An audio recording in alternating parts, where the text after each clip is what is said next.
Okay, welcome back mga scalper. Another technical analysis for BTC and wag na nga nating patagalin pa.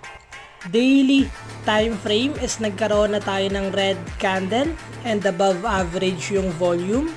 Bago natin silipin yung possible scenario sa lower time frame, tingnan muna natin yung monthly time frame dahil kaka-close lang ng candle.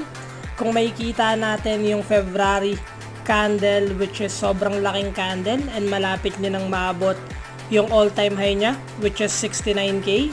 Silipin natin yung possible scenario sa lower time frame and tingnan pa natin sa 15 minutes para mas malinaw yung chart. So kung makikita natin, meron tayong symmetrical triangle yesterday no na-break ni BTC, nag-pullback and then bumabagsak lang siya. So currently, pinapakita niyang momentum is nasa downtrend momentum yung BTC.